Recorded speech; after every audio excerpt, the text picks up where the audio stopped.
Well, hello, everybody, and welcome. And today we're going to continue on our journey with the series Interview with an Exorcist.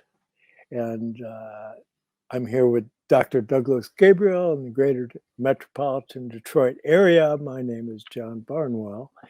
And we're getting to the point to where we're deep in the woods as far as our own personal relationship. And so there's many areas of connection between the two of us that are significant for ourselves and for what little influence we've been able to muster together in the world of things. Of course, it's all about quality, isn't it? It isn't about quantity. And so if you can create a quality presentation, whether it be artistic or musical or what have you, you're contributing toward that Grail experience. And by Grail experience, I mean providing something that can serve as a receptacle. And so when we move toward the future, that we're continually upbuilding, striving to develop in a wholesome way ideas and creations that are a means of achieving that goal.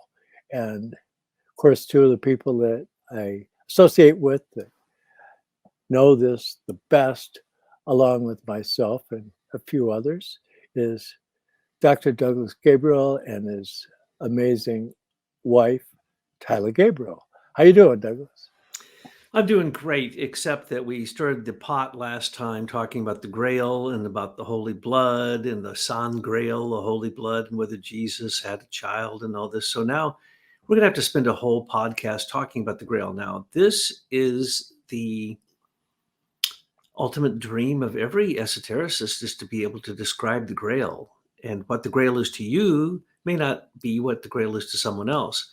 But last time we were speaking of the fact that Jesus Christ, supposedly, according to some theorists, had a child with Mary Magdalene, and that child is called the Wondrous Child, or Sarah, and then talking about the blood relics and so on and so forth. Now, someone asked me point blank, okay, you've said all of this, but you didn't say what you believe. Well, I'm not going to say what I believe unless I have like 48 hours to talk to you to tell you my simple view of the Holy Grail, because the Holy Grail. This morning I went online and I looked up a few definitions Rudolf Steiner gives for the Holy Grail. I think I stopped at, I don't know, like 30 of them or something, but if you are smart and you look at all of them together, it is consistently only one thing that he's describing, but it's been described by it for hundreds of different directions and by, many, many people over time. So you get a confusion between, what what is it? Well, one thing's for sure. If you boil it all down, it includes a spear and a cup. And somehow it's a nourishment, and somehow it has to do with your blood. So here's the deal. Let me just break it down for you. We are all children of Christ Jesus.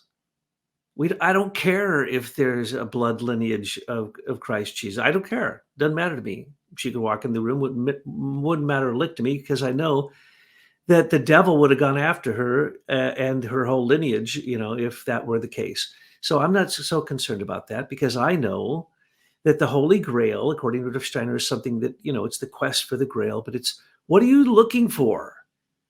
You're looking, well, in one description, he says that you look at the crescent moon, the golden crescent moon, which is like a cup.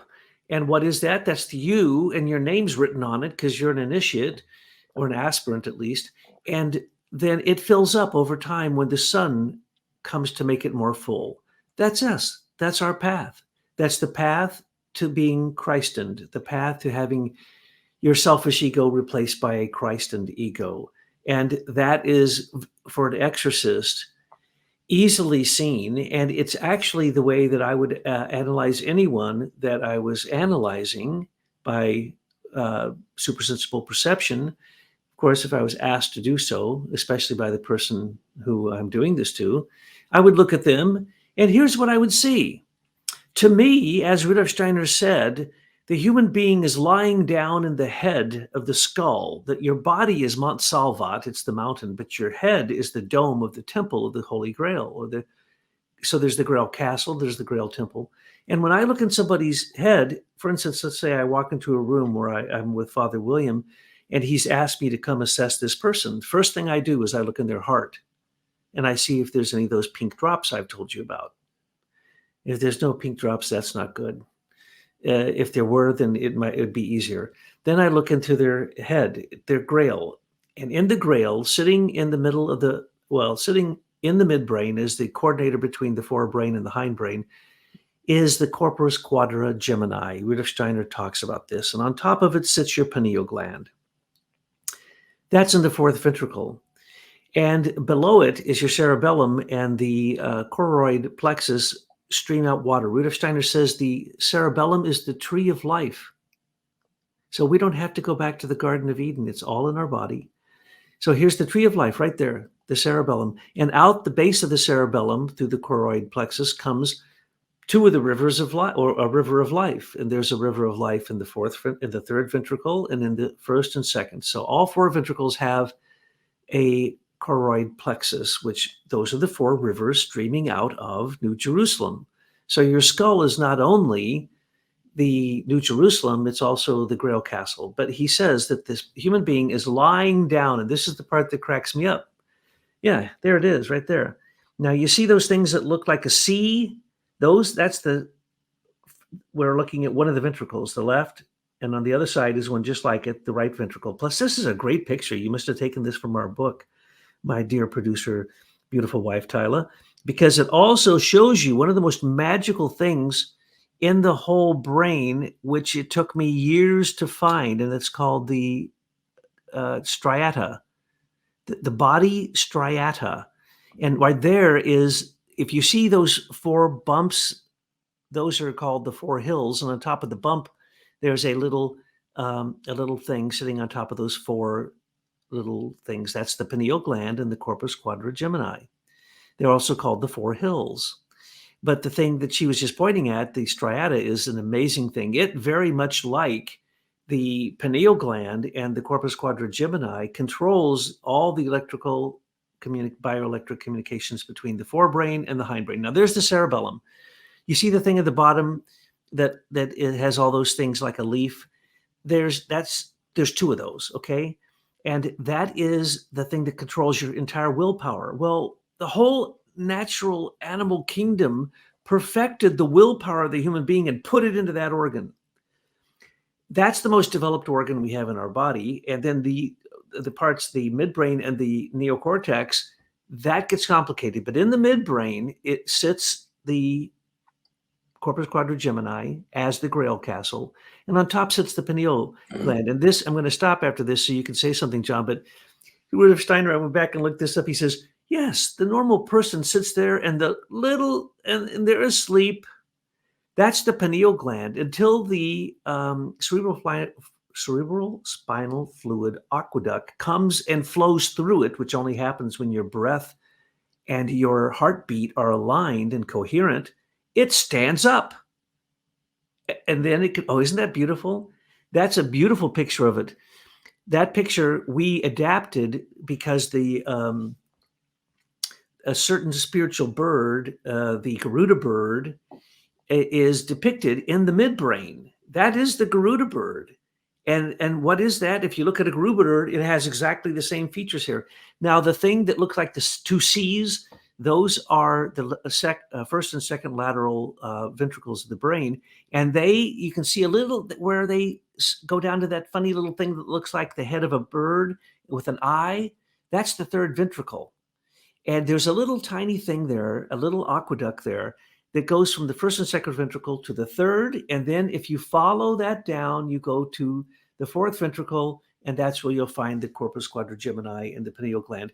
If that isn't open, and that's the Spear of Kundalini going up the back spine, if that's not open, you don't get to do this fantastic process of lighting up the Holy Grail in the third ventricle of the brain. which goes from the pineal to the pituitary, and then that creates pituitary excretion, which basically is the thing that keeps your blood system and your nerve system going. So the spear of the Grail is your spine. The cup of the Grail could be seen inside of the Grail castle as the third ventricle. Manly P. Hall describes this in beautiful terms. I wish I would have brought it, but he says that it glows with gold and it shoots across and all this. I can explain it in great detail, but you can find it also in this book, the second, that's this volume 2. Matter of fact, she may put this up for us.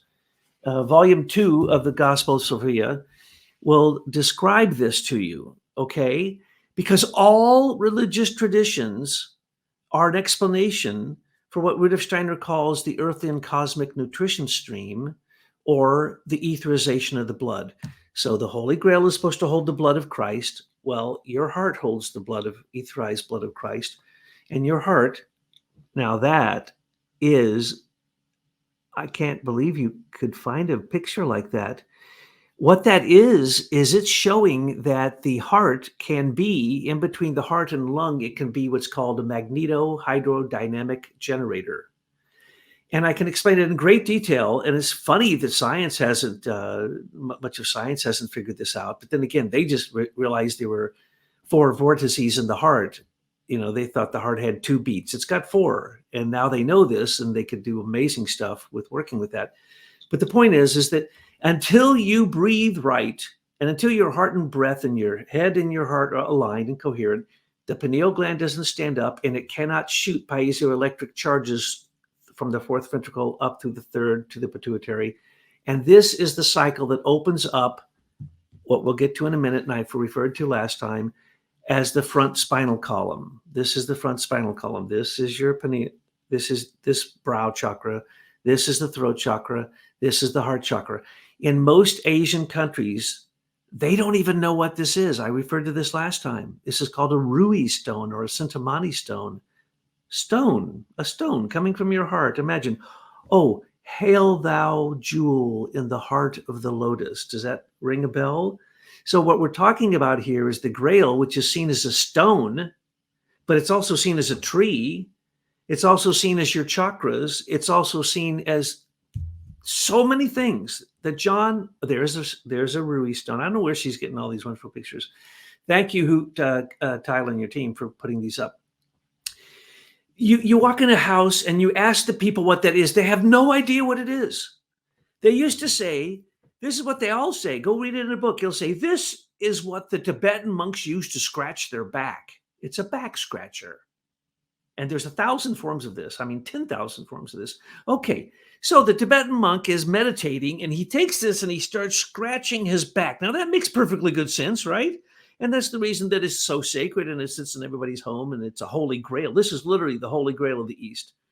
And what is this really?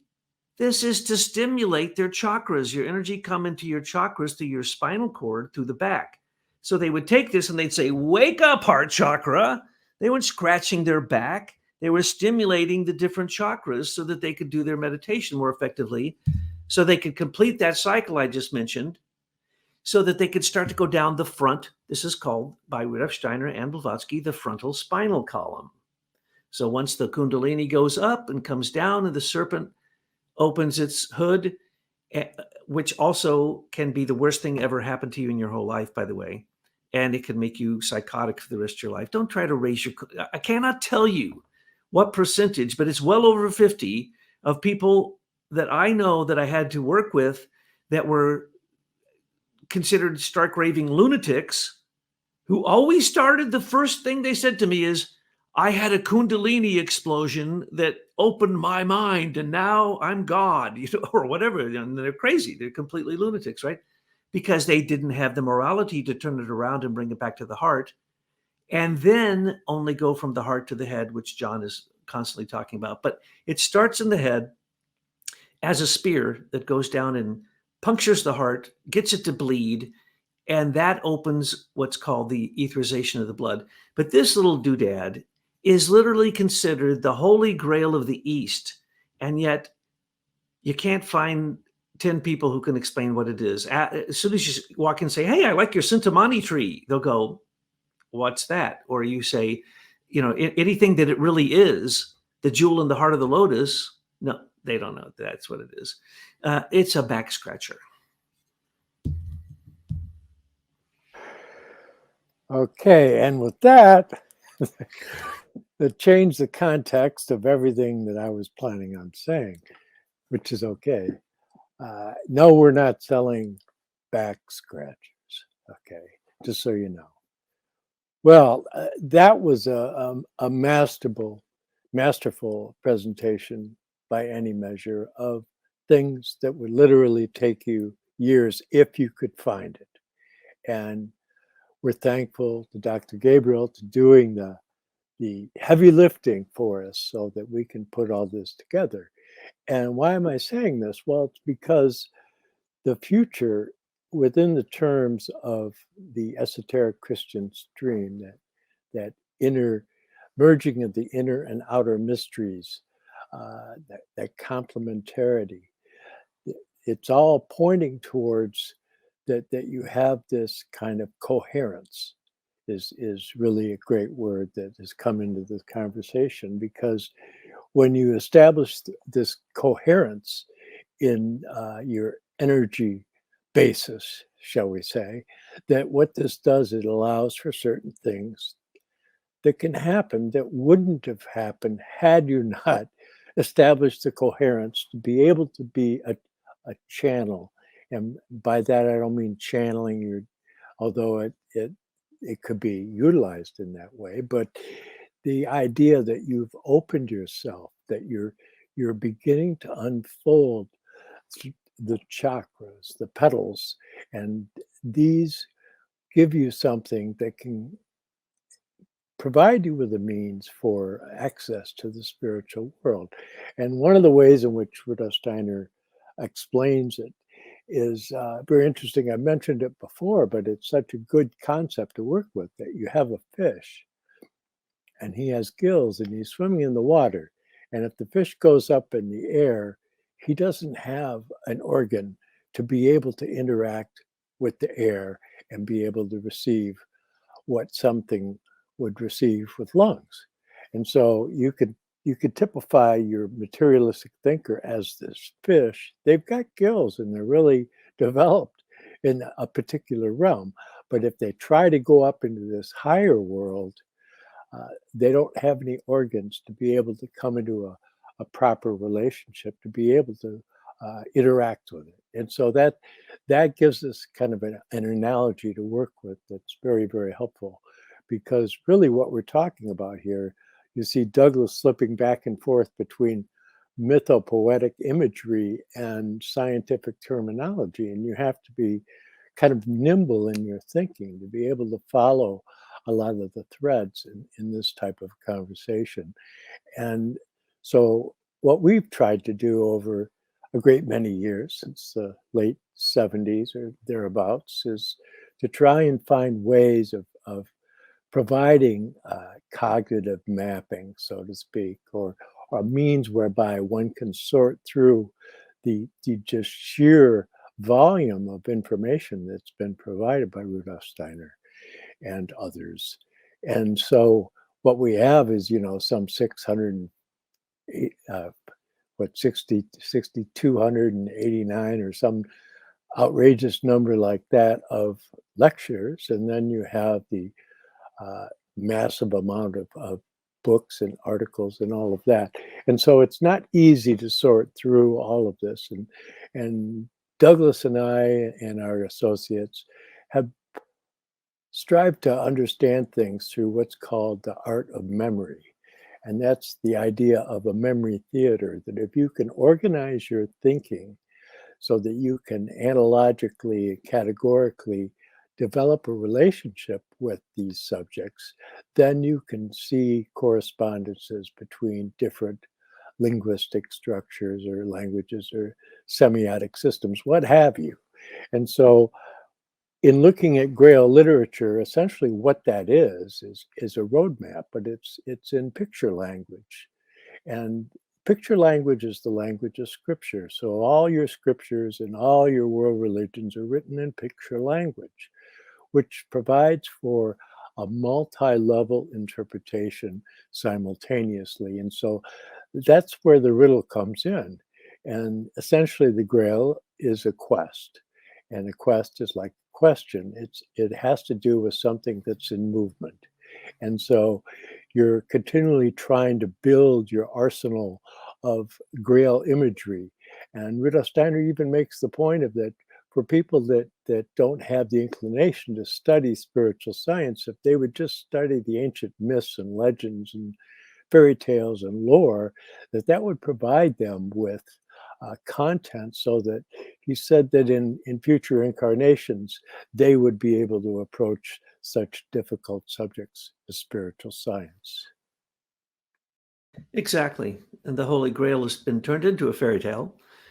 And the Holy Grail lore has mixed the old prevision of Arthur, really the image of the paradisical vision.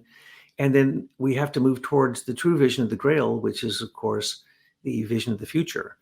And Steiner says that, of course, this image of the spear and the cup was carried from the east to the west, held in the clouds, and then Titterel, the king of the Grail castle, brought it from the clouds and built Mont Salvat, and Mont Salvage, or however many different ways to pronounce it. He was the king, and then his son Amfortas became the king, but he's wounded, so he's the wounded king lying down. He's the pineal gland, and but what do they do after they have the procession of the Grail with this? Let's just call it a vessel, which is giving so much light that it's like no light that you've ever experienced in any sense perception. And it's also nourishing everyone, because this is the procession of a meal. These guardians of the Grail, these Réponse de Sao, and the bringer of joy, she's called, and her maidens bring this in a procession and provide a meal. Same thing like the maidens of the Grail. They'd give you a chalice of water, the water of life, and then they'd give you food and a place to stay. Isn't that what happened to Parsifal when he went to the Grail castle? So that's what your head can do. But until Amfortas, who has been wounded, can hand the Grail knight kingship over to the next worthy moral knight of the Grail, and in this case it's Parsifal, Parsifal has to learn to ask the question, who does the Grail feed? And so every single element of any of the Grail legends, literally, including all the things that you'll find also in the book we did on the heart as a supersensible organ, which describes all this also, as well as the book on the Queen of the Grails. Both those books are free. The book on the heart you can only get in PDF form. And again, it's free. Oh, right, there's the book. Thank you very much, Tyler. There's the human heart, or whichever angel is doing this for us. And it goes into all of the ancient views of the heart, the current views of the heart. It goes into things that I've talked to heart doctors, they don't know this stuff. How can they not know that there's a vortex in the atrium and ventricle of each side of the heart, 4 of them, and that creates a frequency in the heart? And it's only the balancing of that frequency that you have a balanced heart. And if it's not balanced, then you're sick. So the whole thing, the axis of the heart, the heart in utero, heart regulatory frequencies if your heart can stand the change between being very quiet or being very active easily, you live longer. Heart frequency. They can do a test on you. So the heart has everything in it. And Rudolf Steiner said that the heart turned inside out is the cosmos. The cosmos turned outside in is the human heart. So I want to talk a lot about the brain, but really until, just as John said, the coherence of the heart and the brain, what Steiner calls warmed up thinking, or basically inspiration that enters into imagination, until that heart can be wounded and start to take some of the carbon that is used in your daily life and rarefy that and send it up to your pineal gland. Because remember, your last life, in this life, your heart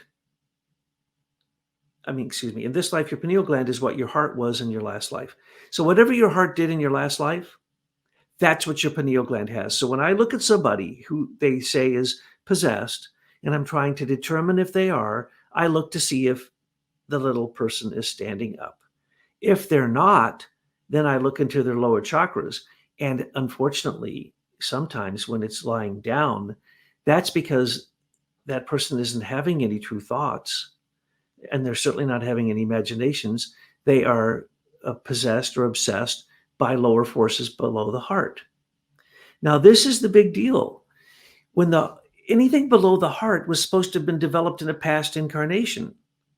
And so your chakras and the petals in the chakras, as you look at your solar plexus chakra, your chi chakra, your sex chakra, your foundation chakra, go to book 2 of the Gospel of Sophia, and Dr. Tyler has shown us in the Ascend diet how to get your lower chakras together. It determines whether you are grounded. It is determined by whether you have good water, you have good food, you have good enzymes, you have a good biome in your stomach, you have good relationships with people. There's the Ascend diet. Now, I'm telling you, you're not going to find this anywhere else. This not only tells you the physical things you could do, it tells you about the soul aspects that you're developing and the spirit aspects at the same time. So people who want to start off with Kundalini and shoot from their lowest chakra, and it's either on the left or right side of the spine that you start the Kundalini fires. Bad place to start the fires. You're supposed to start them in your chi, right below your belly button. If you start them in your foundation chakra, you can burn yourself up. It's just like launching a rocket into your brain. You got to be very careful with this. And then it goes to your sex chakra. Okay, raise your hand, anyone out there who has completely no desire through their sex chakra. Oh, that's right. No hands are up. It doesn't matter that if you even identify with a male or a female, or the polarity of the world, or the duality of the world, or the sun and the moon, you're already dealing with your second chakra. And if you've resolved that, well, then good for you, because you're supposed to have resolved it a long time ago. Then you go up to the chi. That's called the fierce woman. That is a vase sitting on a fire.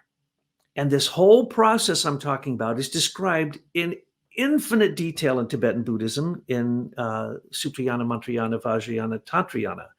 It's described, there you go, there's Vasiogini. She is kind of like the Christ of the East before Christ came. I mean, look at the cross over her shoulder. They stripped her naked. They put her on a cross.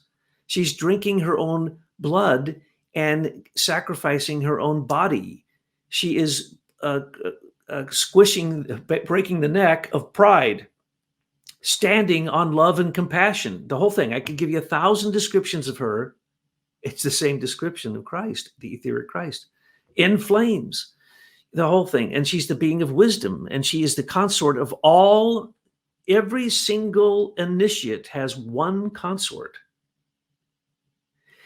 I won't go into that, but the point is that you have in your body, along the spine, your Ida, your Pingala, and Sushumna, the male, the female, and in the middle is the merging of the two. It goes up and weaves through like a caduceus through your chakras.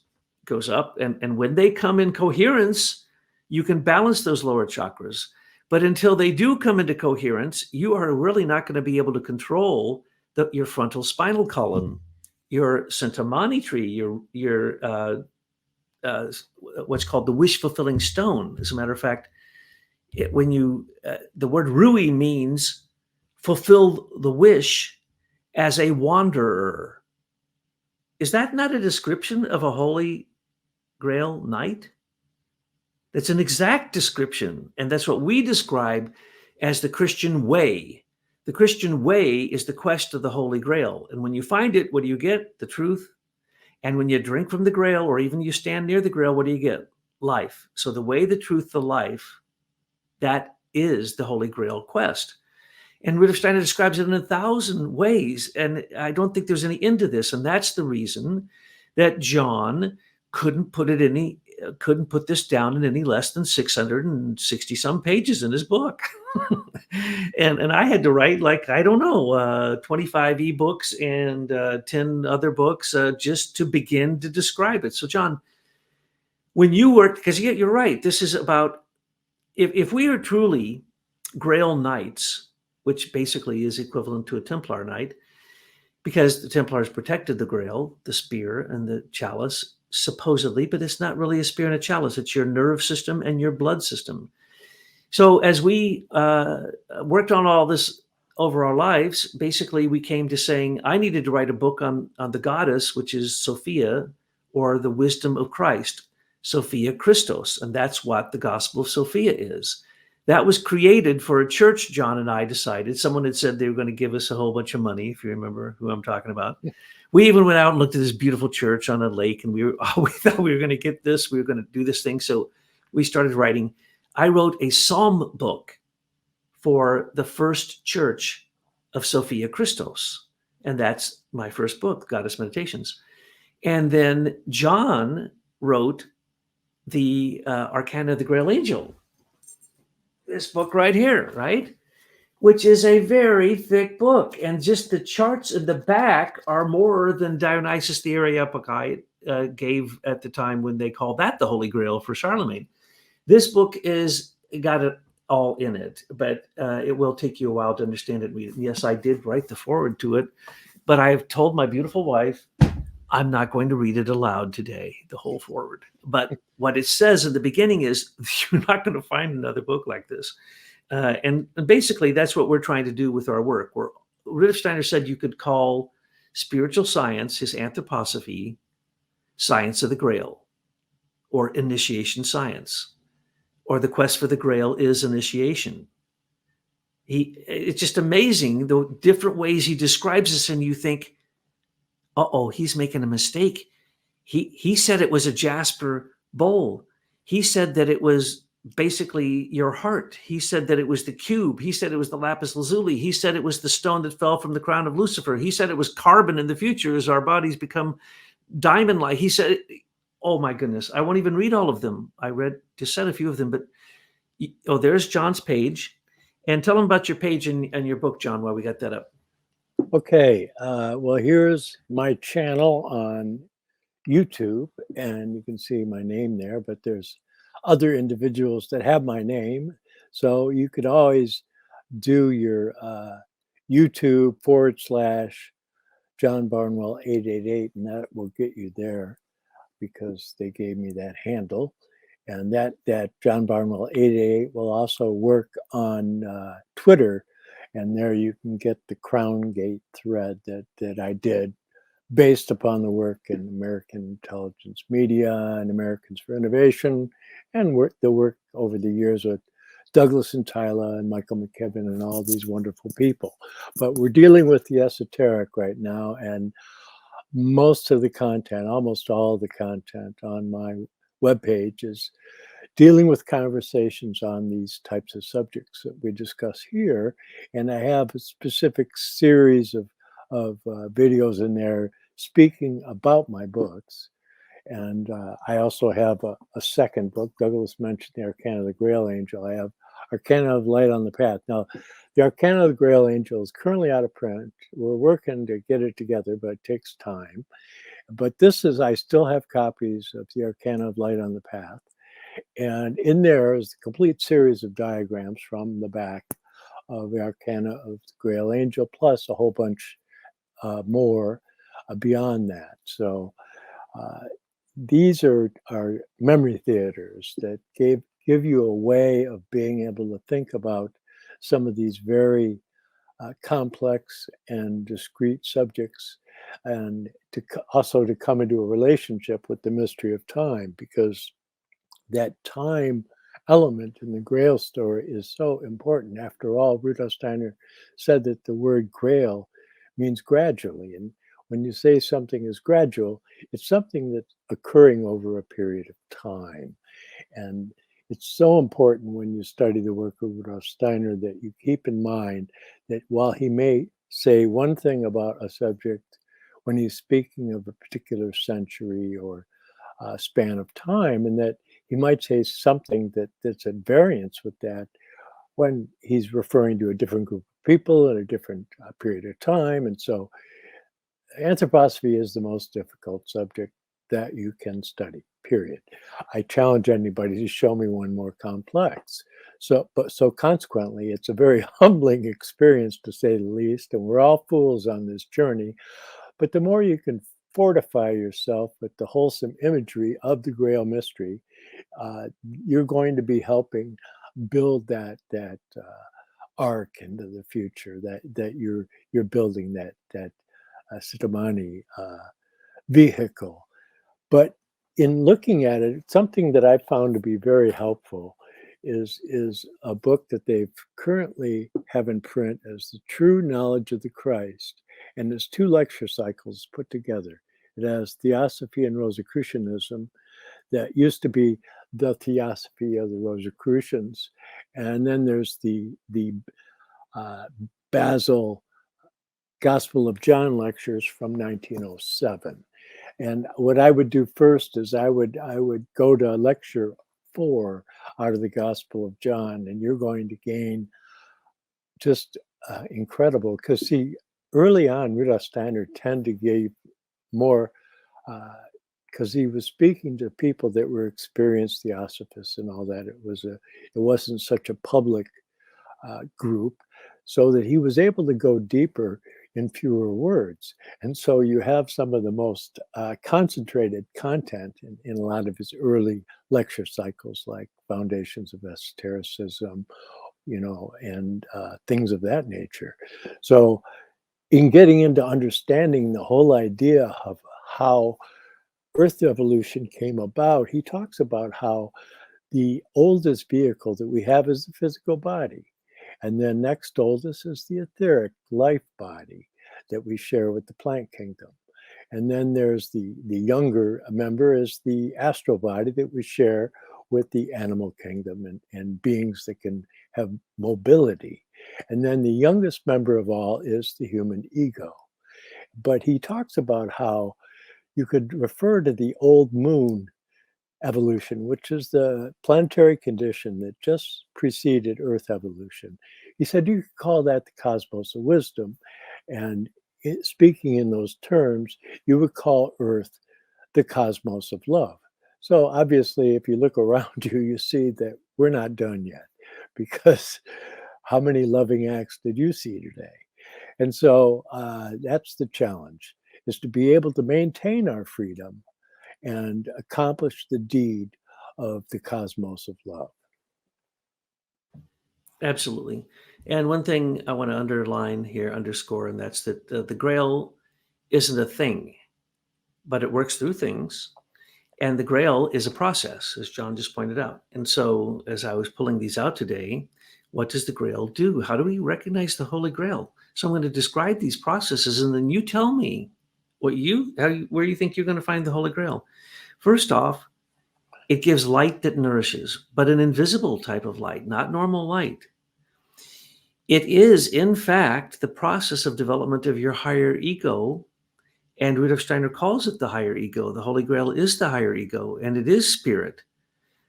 He also says, of course, that it's a vessel, but he says that it takes the ancient mysteries, and that is the content of the Holy Grail. It holds the ancient mysteries.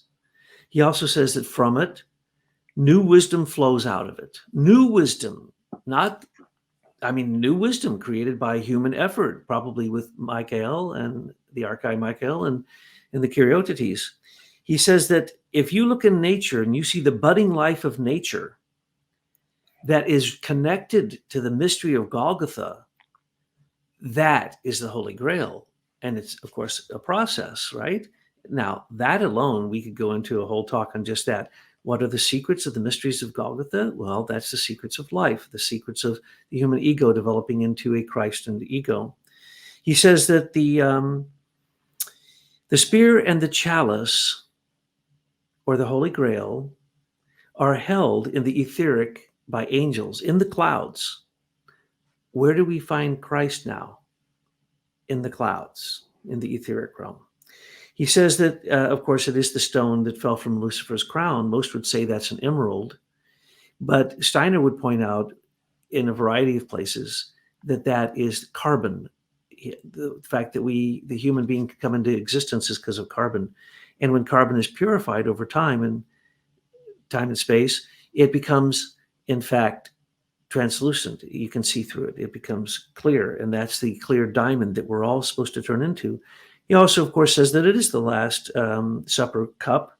He says that it's essentially the unfolding of the Christ mysteries, all of them, which means the future too. So the Holy Grail, that's the reason the Holy Grail is the vision and the image, the icon for the future. He says that the quest for the Holy Grail is the highest thing you can do because you're questing to go into the spiritual world. Oh, he also points out that, I'll just throw this in, that every night you go to sleep, you go to the Grail Castle. But what are you doing? You're sleeping. Wake up, and you'll realize you're in the Grail Castle, the Temple of Wisdom, where the whole Grail community goes at night, which is that temple where you go to get taught at night, right? For those of you who've had that.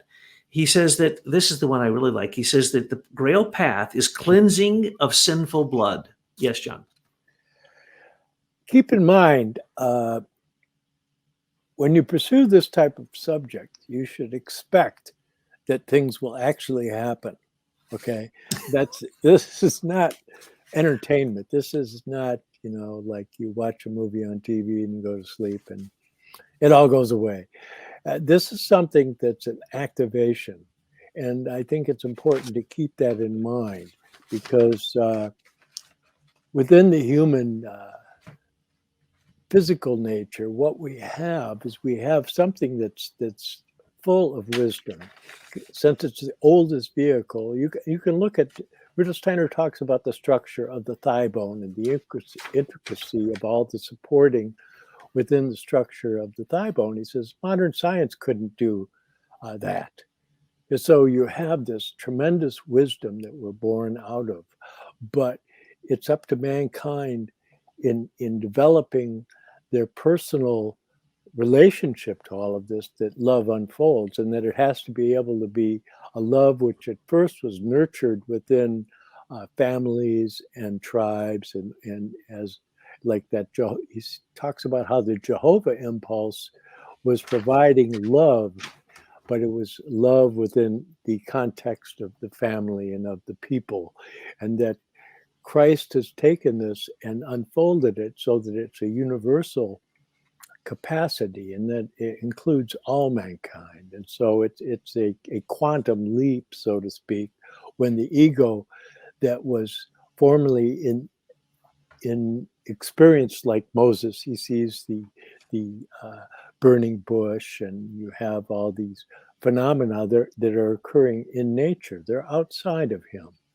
And so you have with Christ, you have this entry into human evolution of this higher nature and the perfection of the human form through the incarnation of Christ, and the accomplishment of being able to be wise as serpents, yet harmless as doves. And so he's telling you that you have to be able to incorporate the past of Earth evolution in a wholesome way. And the key towards doing that is to be able to function out of that still small voice that St. John refers to. And so that is, of course, where he elsewhere says God is love. And so the recommended method, in case you're wondering, well, what am I supposed to do now? Well, you could start off with the first 14 verses of the Gospel of John and make that a regular contemplation. Absolutely. Because the word is, of course, the life ether, or what we call the creative life ether. And when it speaks, it's an intuition that brings things into existence. There's no such thing as an intuition that isn't truthful, beautiful, and good. And so that's exactly what we're trying to do. And as John just pointed out, this is talking about evolution over time. That's why the Holy Grail cannot be held as an object. It's the future coming to us, as well as everything from the past coming as the vessel. The question is, what comes from the heavens? Does God look down and send the Holy Spirit like a light and a sound into this vessel, into your heart, and then speak, "This is my child who I this is my son who's well beloved, or this is my child who's well beloved. But here you see it. I'll move in so you can see what's there. And that's the vision of St. John at Patmos.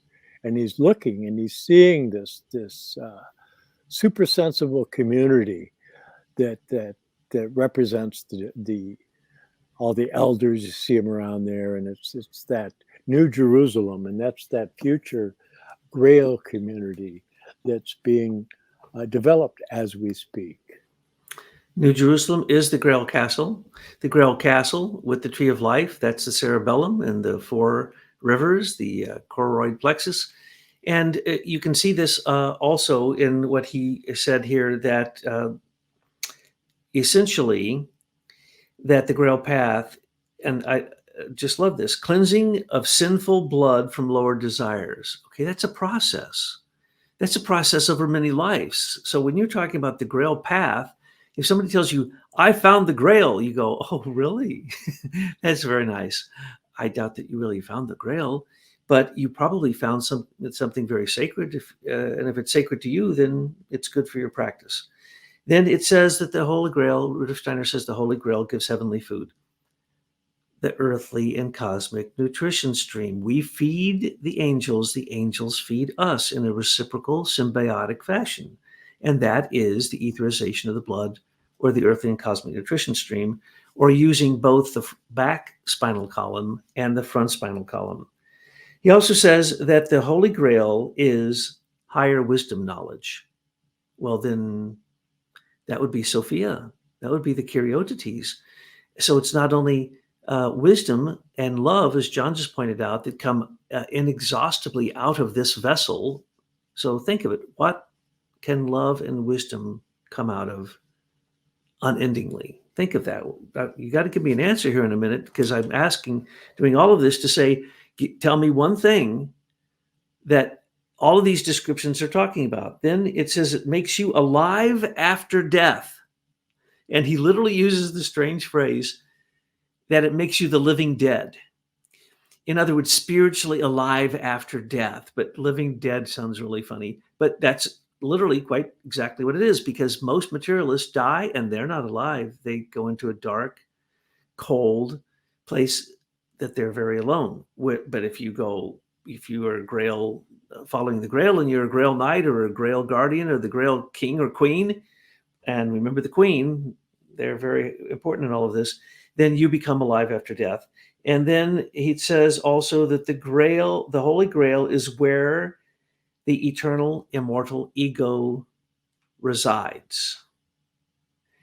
Okay, and the last thing is that it is a super sensible organ. Now, what is the answer to the question? There's only one answer. Let's see, everybody out there in listening world, you know the answer, right? John knows the answer, don't you, John? What's the only thing that meets all of those requirements and descriptions?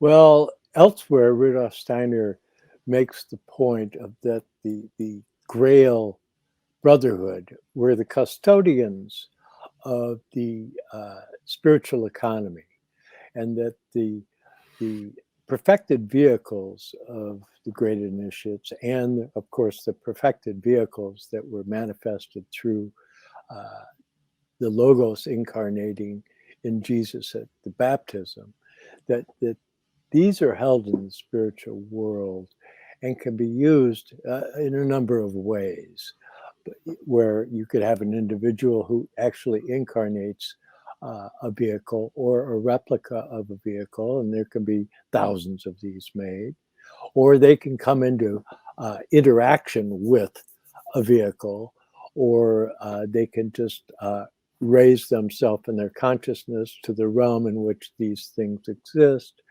and utilize these vehicles. But these are levels of development of etheric bodies and astral bodies, and also the ego. And the ego's the significant one in our conversation here, because that's the central mystery of the Grail, is the preservation of the christened ego of Christ. That's the that represents the highest attainment of Earth evolution, for people to be able to attain to a direct relationship with the cosmic ego of Christ through the wisdom of Sophia. Absolutely. And you nailed it. I'll put it in these simple words: humans evolving into angels with Christ's help, of course. But that's really what it is. It's a process, and everybody is involved in that process. And as an exorcist, I would go in because I prayed all the time. To be able to do that, I had to do what was called the perpetual prayer, where I said, "Not I, but Christ in me." So many times, for so many days that I was awake, that pretty soon it just kept sounding. And then what happened? I found that it would sound itself, and it was the heart overflowing. So everyone I met, I was joyous. I was singing. I saw their Christ himself. It was beautiful. How long that lasted? Oh, probably only a little while, because we can't maintain it very long. But, when it really works, the human heart is a perfect example of the evolving human into an angel, except that it's physical. But there's this also an etheric and an astral heart. And then where is your ego? It's in what do they say? They say that the Grail is a cube. The Grail is a stone, and it's in your heart. What does Steiner say? If you're as a mystic, he describes this in the book Mystics. When he describes all these mystics, he says the mystic dives down into the heart, and what happens? The harder they dive down, the harder they hit solid rock. They hit this cube, and they bounce back up. And then if the mystic tries to go out, they go so far out that they feel like they're in the abyss and they're hanging over a void, and then they go even into the void. They start to fall. And if they don't have faith that the spiritual world is going to catch them and hold them and take care of them, if Christ is not there to help them, then it's a terrifying, terrifying experience. And also ramming into your own stone in your heart. Well, that's the stone that fell from Lucifer's crown. That's the cube of the alchemist. That's the cube of the Grail. And Rudolf Steiner literally says, in your heart, there is a cube. And he describes it in different ways, but also the media striatum, the organs around the heart, create a cube, by the way, which most people don't realize. But inside of that, he calls it the treasure box, or sometimes translated as vase or as box. Or treasure chest. He says, inside of your heart, there's a treasure chest, and inside of that is your karma. And when I look at somebody in the old days, I could look into their heart and I could tell whether they, were for good or ill. I'd look into their eyes and look into their pineal gland and tell, whether they had the capacity. So we would know who we were working with and whether we could actually count on them to help us, or how this would pan out. So you have three things: 7 chambers in the heart, 7 in the head, and 7 in your metabolic system. Those are your organs. And those 3 are the 3 aspects of the human being. And it's broken down in 1,000 ways: physical, soul, spirit, thinking, feeling, willing, and so on and so forth. And you can develop those. But it's really about the balance in the heart in between breath and nerves, and that's the blood. And so when it comes back to the Holy Grail and they talk about the blood, the blood, the blood, and when Christ said, "This is my body, this is my blood, drink and eat it," when Vasiogini says the same thing, when other beings say, "I'm giving up of my blood and my body," well, that's exactly what has to happen when you go into the world of the Holy Grail, because there's physical correspondences, but that's not where the Grail Castle is. It's in the spiritual world. And when you go there, if you know these things and you've practiced on this side, then when you get there, you may be able to ask a question. And what does that mean? That means you need a spiritual language. And what if they give you the answer? Will you be able to understand it? So the language of the Grail is spiritual science. It's initiation science. It's the wisdom of Sophia. It's all of these things. So there is no simple answer. So both last time and this time, when I go reeling through all this stuff and talk about Ida Pingala Shishim that goes up to the heart, and then from there it goes to the vagus nerve, and the vagus nerve goes to the corpuscle, and the 12 cranium. Those are just the physical manifestations of what the spirit uses to create these soul functions that hopefully the soul can then find the eternal and find the immortal that is in that, which is love and wisdom and grace and all the good immortal things, and carry those into your spirit. And when you do, you're Parsifal going into the Grail Castle, and your question should be asked out of love, uncle, because it was his uncle who was the king of the Grail, Amfortas. What ails you? Not even what is the Holy Grail. What ails you? If you're really on the Grail path and you look into somebody's eyes or into their heart and you don't ask the question, what ails you? Then how are you going to give them what it is that they need as their nourishment, like the Grail says our higher ego has the ability to do right now? So you are Grail Knights, Grail Maidens, Grail Kings and Queens at the moment that you decide to be. And you don't have to go get anything to do it, and you don't have to have anybody teach you this. And the Grail Castle is in your head and in your heart and in your metabolic system. So you can just reach it. You don't have to go anywhere. You are the Holy Grail. Excellent. And we're running short on time. I realized I had forgot to tell people that they can get copies. I still have copies of my second book. If you go to my academia page, that's jbarnwell.academia.edu. You can go there if you want to make an inquiry to get copies of my second book. Well, we've had quite a journey here and a lot for people to digest. And so I can recommend you might want to re-listen to certain sections of this in case you wanted to stick to your rib, so to speak, Adam's rib there. But so these things, I'm going to have to make a comment, right?